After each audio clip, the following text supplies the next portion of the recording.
The moment his hand closed around my wrist, I felt my entire body go cold.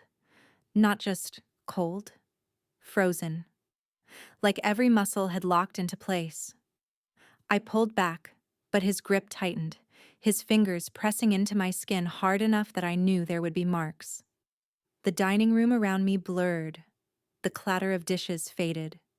The hum of conversation became a dull roar in my ears. And in that moment, standing there with his hand wrapped around my wrist and his breath heavy with whiskey on my face, I understood something with perfect clarity. What was about to happen next would change everything, not just for him, not just for my manager, but for every server who had ever been told to smile through it, to deal with it, to take it as a compliment.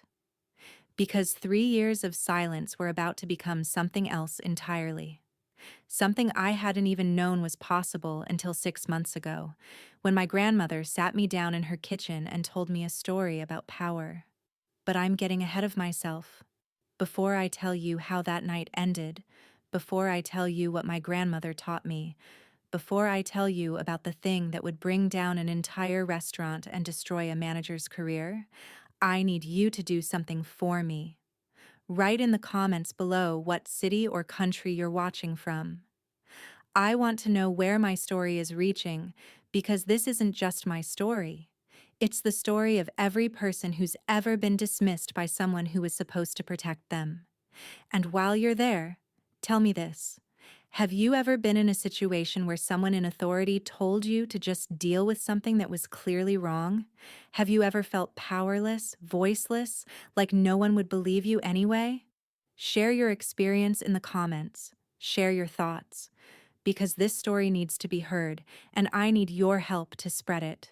Hit that like button, subscribe to this channel, and share this video with anyone you think needs to hear what happens when silence becomes something else, when powerlessness becomes strategy, when dealing with it becomes the worst mistake a manager ever made. My name is Amara Martinez. I'm 27 years old, and for 3 years, I served tables at Romano's Italian kitchen on the corner of 5th and Marshall Street. You probably wouldn't notice it if you drove past. It wasn't fancy. It wasn't trying to be. Just a neighborhood Italian restaurant that had been there for 30 years, with red vinyl booths that had duct tape patches on the corners, black and white checkered floors that showed 3 decades of foot traffic, and a jukebox in the corner that only played Frank Sinatra and Dean Martin.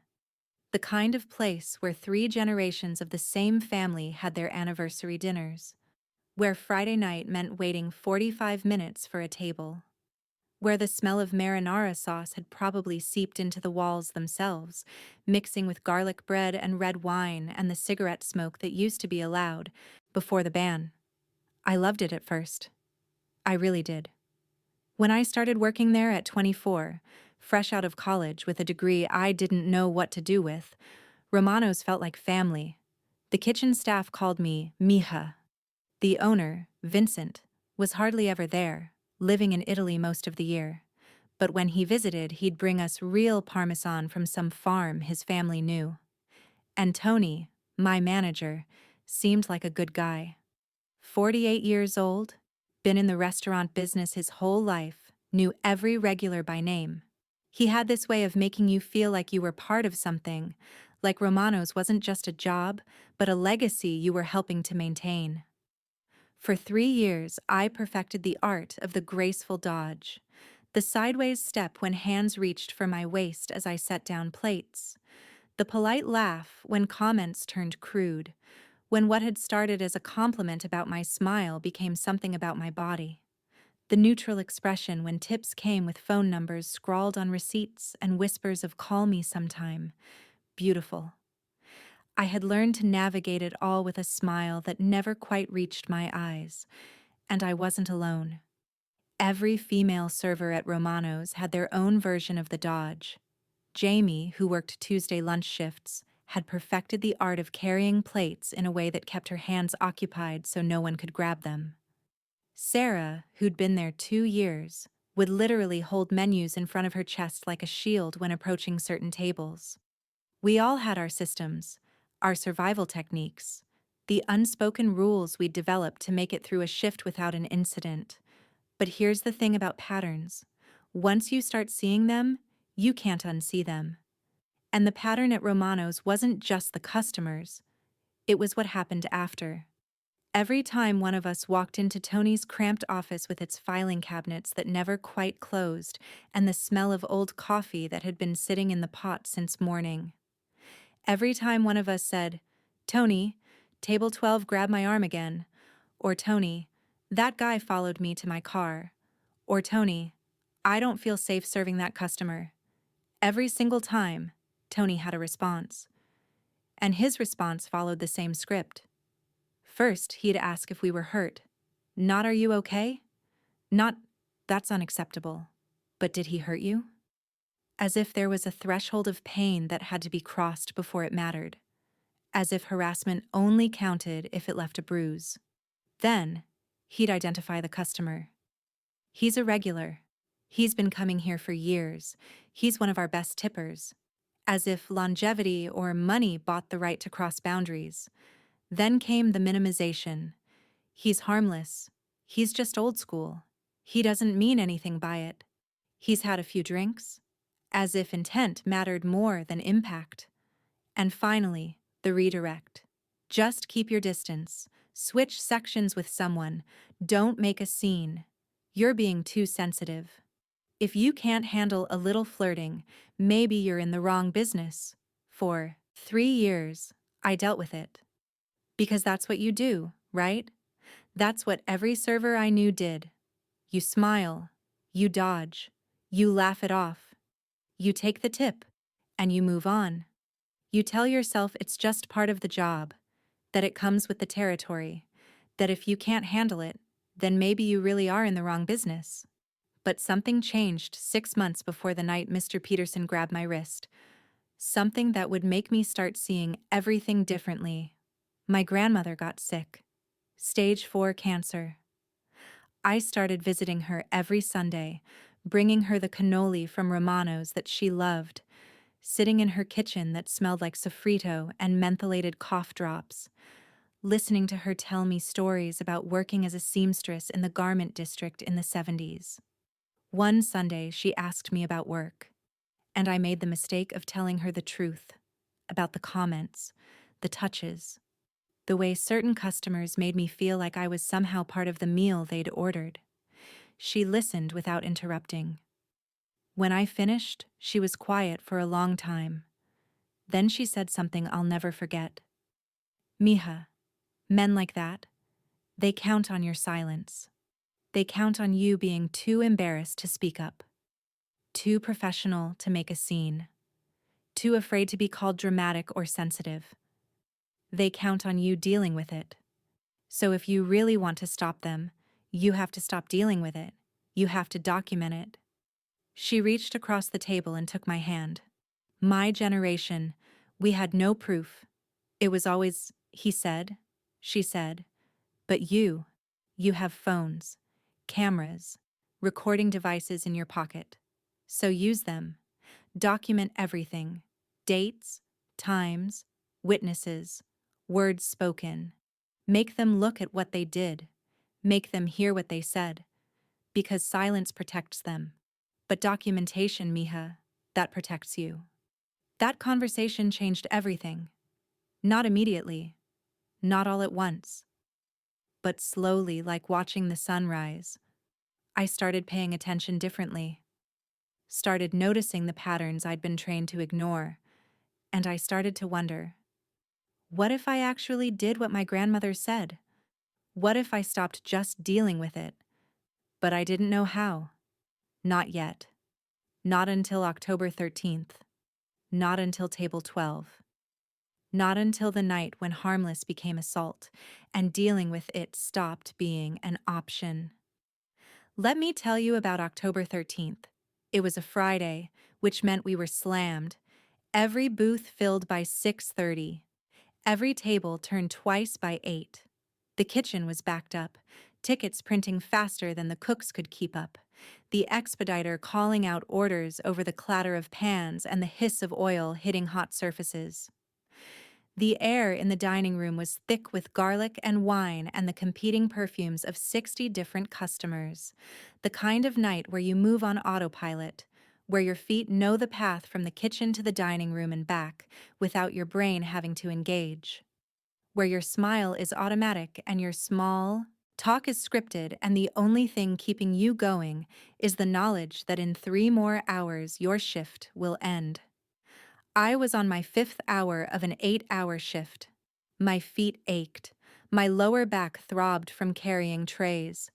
My face hurt from holding the smile. And my patience, which I usually manage to maintain until at least 9 p.m., was already worn thin. Table 12, corner booth by the window. The same man who had been there every Friday for the last 2 months. I knew his order before he said it. Whiskey, neat. Veal parmigiana, extra sauce. Garlic bread, no salad. And a side of comments that made my skin crawl. But tonight felt different. From the moment he sat down, his eyes followed me across the dining room in a way that made the hair on the back of my neck stand up. Not the usual appreciative glance, something darker, more intent, like I was prey and he was calculating distance. I felt it before I even approached his table. That animal sense of danger, that knowledge, deep in your bones, that something bad is waiting to happen. "Hey, sweetheart," he called out as I passed with a tray of drinks for another table. I stopped, turned, put on the smile that I'd perfected over 3 years.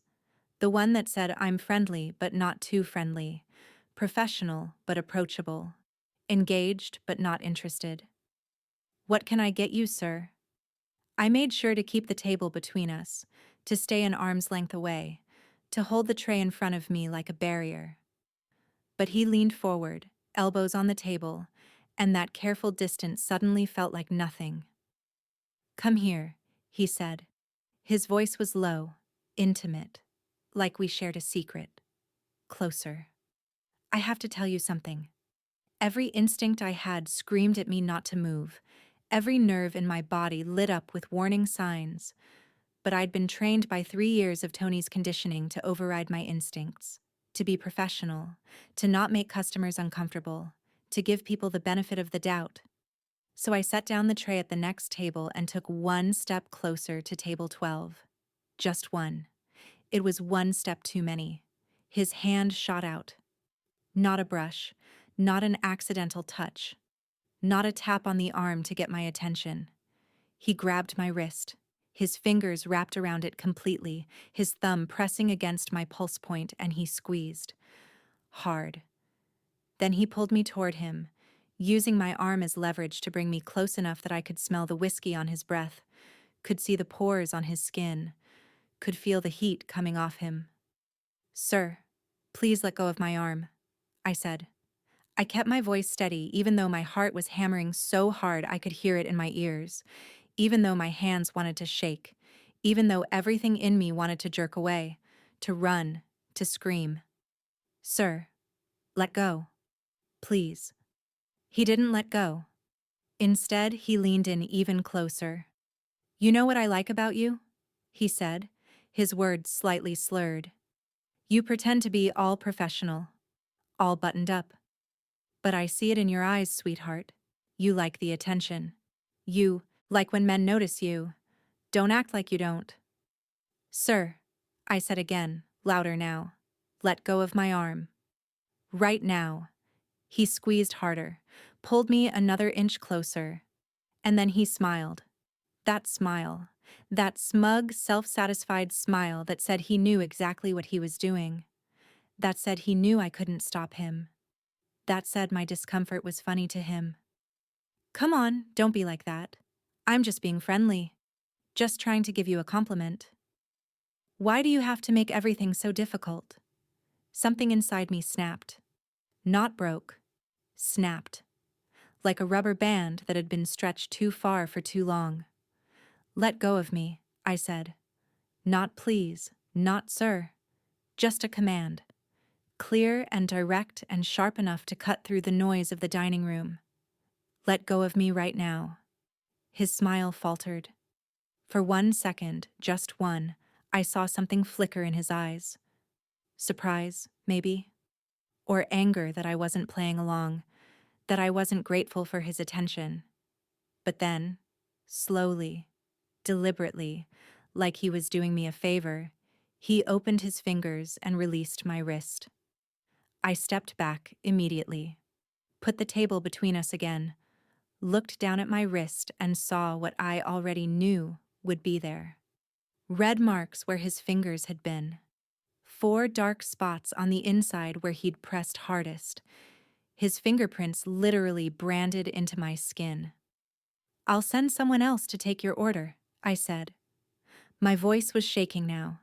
The adrenaline that I'd been holding back was flooding through me, making my hands tremble, making my vision narrow. And I turned and walked away. Not to another table, not to the kitchen. Straight to the bar where Tony was reviewing the night's receipts. His reading glasses perched on the end of his nose, a pen in his hand marking things I couldn't see. He looked up as I approached. I watched his expression shift from neutral to annoyed in the space of a heartbeat. "What's wrong?" he asked. Not what happened. Not are you okay? What's wrong? In a tone that made it very clear he didn't actually want to know, that whatever I was about to say was an interruption he didn't have time for. "The customer at table 12 just grabbed me," I said. I kept my voice quiet. Professional, steady. "Tony." He grabbed my wrist. I asked him to let go twice and he didn't. "I need you to do something about this." Tony didn't look up from his papers. His pen kept moving across the receipt in front of him like my words were just background noise. Like I was telling him we were low on breadsticks instead of telling him I'd just been assaulted. "Did he hurt you?" he asked, still not looking at me. I felt something cold settle in my chest, not anger, not even surprise. Something worse. Resignation. He grabbed me, Tony, physically grabbed me and wouldn't let go. Tony set down his pen with a sigh that said I was wasting his time. "But did he hurt you? Did he leave a bruise? Is your arm injured? Can you still work?" I held up my wrist, showed him the red marks that were already darkening to purple. The clear outline of fingers, proof, evidence. Something that couldn't be dismissed or explained away. He glanced at it for less than a second, then looked back at his papers. "Looks fine to me." "You're fine." "Listen, Amara." He picked up his pen again. "That's Mr. Peterson. He's been coming here every Friday for months. Years, actually. He's one of our best customers. Probably spends close to $300 a week here. That's $15,000 a year. You understand what I'm saying?" I stared at him. At this man who was supposed to be my manager, who was supposed to protect his employees, who was supposed to create a safe work environment. And I understood, with the kind of clarity that only comes from having your last illusion shattered, that Tony wasn't going to help me, that he had never been going to help me, that to Tony, my safety, my dignity, my basic human right to not be grabbed by a customer, all of it was worth less than $15,000 a year. "So?" I said. My voice came out flat, empty. "So he's a little friendly sometimes," Tony said. He shrugged like this was obvious, like I was being slow. "So what? He's had a few drinks. He's in a good mood. He probably didn't even realize he was making you uncomfortable. You know how to handle these situations, Amara. You're a professional." "Handle it?" I said. "Tony, he assaulted me." Tony's face hardened. "Oh, come on. Don't be dramatic. Assault is a very strong word. He grabbed your wrist for what, 2 seconds? And you're making it sound like he attacked you. You're being too sensitive. Just keep your distance from the table if it bothers you so much. Switch him to Jamie's section. I'll have Jamie take over his table for the rest of the night. Problem solved."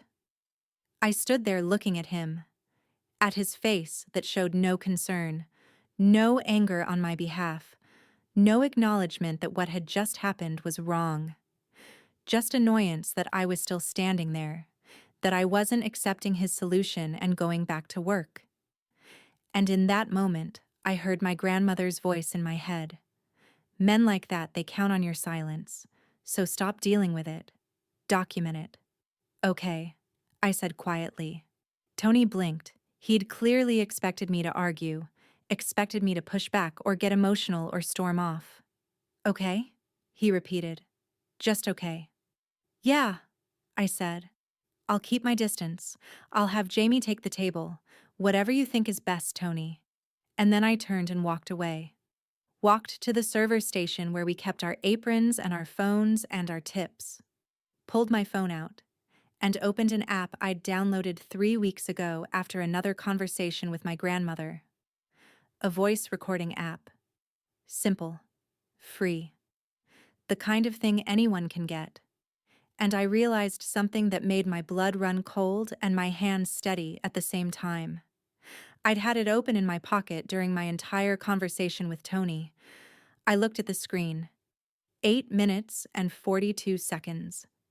Every word captured. Every dismissal. Every time he'd chosen a customer's money over my safety. Every time he'd implied I was being too sensitive or too dramatic. All of it recorded. All of it documented. All of it saved. And I understood. Standing there in the server station with the noise of the Friday rush around me, and Tony's voice still ringing in my ears, that my grandmother was right. That silence protected them. But this little recording on my phone, this protected me. I'd just collected my first real piece of evidence. I didn't know yet what I'd do with it. Didn't know that this was just the beginning. Didn't know that by the time I was done, I'd have 29 more recordings just like it. But I knew one thing with absolute certainty. I wasn't dealing with it anymore. But that wasn't the worst part of that night. What happened next, what I discovered over the following weeks, would reveal something that made that recording look like just the tip of an iceberg. Because Mr. Peterson wasn't the only one. And Tony's dismissals weren't random or lazy or the result of him being overwhelmed. There was something else going on. Something systematic. Something deliberate. But before I understood what I was really dealing with, before I saw the full picture, I had to get through the rest of that shift. I had to watch Jamie get sent to table 12. And I had to start asking questions I'd been too afraid to ask before. I found Jamie in the kitchen 15 minutes later. She was picking up an order, balancing 3 plates on her left arm while reaching for a 4th with her right, the way servers do when they've been doing this long enough that physics becomes instinct.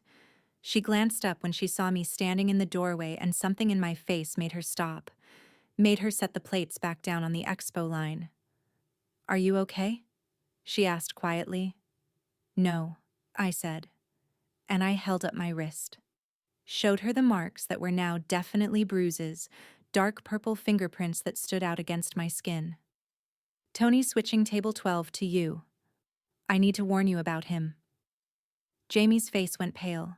She looked at my wrist, then at me, then back at my wrist. "Oh my God, Amara. What happened?" "The customer grabbed me," I said. "I asked him to let go twice and he didn't. And when I reported it to Tony, he told me I was being too sensitive. So now the guy who just assaulted me is your problem instead of mine. Because apparently keeping Mr. Peterson happy is more important than keeping us safe." Jamie's hands gripped the edge of the expo line. Her knuckles went white. "This is insane," she whispered. "We should refuse. We should all just walk out. Make Tony deal with his precious Mr. Peterson himself." "We could," I said. "But we won't. Because we need this job and Tony knows it. Which is why he can do this. Which is why he does do this." Jamie looked at me for a long moment. Then she said something that changed everything. "This isn't the first time, is it?" "What do you mean?" "I mean, this isn't the first time Tony's done this. Dismissed a complaint. Told someone they're overreacting. Forced us to keep serving someone who made us uncomfortable." I stared at her, and I realized I'd never actually asked. had never compared notes with the other servers, had assumed my experiences were mine alone. No, I said slowly. It's not the first time. Last month, Jamie said, and her voice was shaking now. Last month, some guy cornered me in the storage hallway, put his hand on my hip, blocked me from leaving. I had to physically push past him to get out. And when I told Tony, you know what he said? I could guess, I said. But tell me anyway. He said the guy was probably just trying to get my attention for service. That I misunderstood. That I should give customers the benefit of the doubt because they're not all trying to harass me. That I need to be less defensive and more friendly because my tips would improve. And the worst part? Jamie's eyes filled with tears. The worst part is I believed him. I thought maybe I had misunderstood. Maybe I was being defensive. Maybe it was my fault for going into the hallway alone. I felt something click into place in my mind, a pattern I'd been too close to see. Let me guess, I said. When you reported it, the first thing Tony asked was if the guy hurt you? Jamie's eyes went wide. Yes. How did you know? Because it's his script, I said. It's the exact same thing he says every time. Have you noticed? Every single time one of us reports harassment, Tony's response follows the same pattern. First, did he hurt you? Then, he's a regular or he's a good tipper. Then, you're overreacting or you misunderstood. And finally, modify your behavior instead of his. Jamie stared at me. Oh my God, she breathed. You're right. It's like he has it written down somewhere, like he's reading from a script.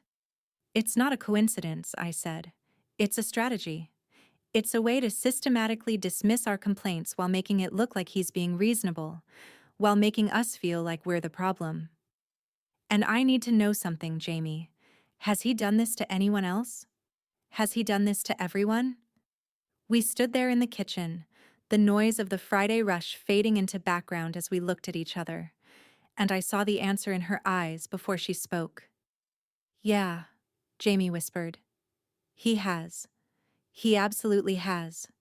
Every single female server who's worked here more than 3 months has a story. We all do.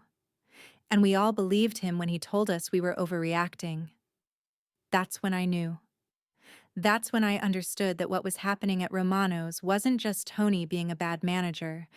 It wasn't negligence or incompetence or him being too busy to deal with problems. It was systematic. It was deliberate. It was a pattern of enabling harassment while gaslighting the victims into thinking they were the problem. And that's when I decided I wasn't just going to document what happened to me. I was going to document all of it. Every server, every incident, every time Tony said those same words in that same order. Because if I could prove it wasn't just me, if I could prove there was a system in place, then maybe, just maybe, I could do something about it. Over the next 3 weeks, I became someone I didn't recognize.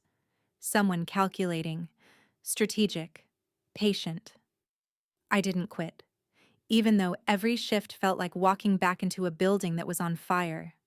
I didn't confront Mr. Peterson when he came back the following Friday and sat in Jamie's section and grabbed her wrist the exact same way he'd grabbed mine. I didn't even complain to Tony anymore, which seemed to please him because he started treating me like I'd finally matured, finally understood how the restaurant business works, finally gotten with the program. He had no idea that every time he spoke to me, my phone was recording in my apron pocket. He had no idea that I'd started arriving early and staying late, talking to other servers in the parking lot after closing, collecting their stories like puzzle pieces that were starting to form a picture. And the picture was worse than I'd imagined. Sarah, who'd been at Romano's for 2 years, told me about the regular who came in every Thursday for lunch and always requested her section because, as he told anyone who would listen, he liked watching her bend over to clear tables. When she asked Tony to assign the customer to a male server, Tony told her she was being paranoid and that the customer was just friendly. That was 9 months ago. She'd been serving him every Thursday since. Monica, who'd quit 6 months before I started my investigation, told me she'd reported a customer to Tony after the man followed her to her car 3 times in 1 week. Tony told her the customer probably just wanted to talk to her about something restaurant-related, and she should take it as a compliment that he was so interested. Monica quit 2 weeks later when the customer showed up on her day off, and Tony still wouldn't ban him. Emma, who worked weekend nights, told me about a group of men who came in every Saturday and made increasingly graphic comments about what they'd like to do to her. When she reported it, Tony said boys will be boys and she should be grateful they were tipping well. That was last month. They're still coming in every Saturday. And Jamie, sweet Jamie, who I'd worked with for 3 years, finally told me the full story of the storage hallway incident. The man hadn't just touched her hip. He'd pressed himself against her from behind, whispered something obscene in her ear, and when she tried to move past him, he'd grabbed her breast. When she reported it to Tony, still shaking from the encounter, he asked if she was sure it was intentional. If maybe she'd backed into him by accident. If maybe she'd misinterpreted what he said. By the end of week 3, I had something that made my hands shake when I looked at it. Incident reports from 7 different servers spanning 2 years, 43 separate instances of harassment, and every single one had been reported to Tony. Every single one had been dismissed using some variation of his script. And most importantly, I had 12 recordings now. Not just of harassment, but of Tony's responses. Tony saying, "Did he hurt you?" Tony identifying customers as regulars or good tippers. Tony telling us we were too sensitive, too dramatic, too defensive. His voice, clear as crystal, choosing money over safety again and again and again. But I still didn't know what to do with it. Didn't know if it was enough. Didn't know who would even care. Until I went back to visit my grandmother, 4 weeks after the Mr. Peterson incident, and showed her what I'd collected. She was weaker by then. The cancer was winning. But when she looked through my phone, listened to just 3 of my recordings, her eyes got sharp in that way they did when she was angry. "Mija," she said, "you need a lawyer. Not just any lawyer. An employment lawyer who specializes in hostile work environment. Someone who handles EEOC cases. Someone who will understand what this is. And you need to do it now before you lose your nerve. Because what you have here is gold. Pure gold. These men think they're untouchable. That manager thinks he's protected. You're about to teach them different." I found Patricia Chen through a free legal consultation hotline. She agreed to meet with me on a Tuesday afternoon in her office that smelled like old books and strong coffee. She was in her 50s, gray hair pulled back in a bun, wearing a suit that had probably cost more than I made in a month. She listened to 3 of my recordings with her eyes closed, like she was absorbing not just the words, but the tone, the dismissiveness, the utter lack of concern. When the 3rd recording ended, she opened her eyes and looked at me. "How long has this been going on?" she asked. "The harassment?" I said. "Probably years." "The documentation?" "4 weeks." She nodded slowly, her fingers steepled under her chin. "Ms. Martinez, what you've documented here is textbook hostile work environment with clear employer liability. Your manager's consistent pattern of dismissing complaints despite having actual knowledge of ongoing harassment, that creates what we call systematic enablement. It means Romano's isn't just liable for the harassment itself. They're liable for creating and maintaining an environment where harassment can flourish." She leaned forward, and I saw something in her eyes that looked almost like excitement. "Here's what's going to happen. We're going to file an EEOC complaint. That's the Equal Employment Opportunity Commission, the federal agency that handles workplace discrimination and harassment. The complaint will detail every incident you've documented, emphasizing your repeated attempts to report to management and highlighting Tony's pattern of deliberate inaction. The EEOC will open an investigation, They'll send an investigator to the restaurant. They'll interview you, your coworkers, Tony, and the restaurant owner. They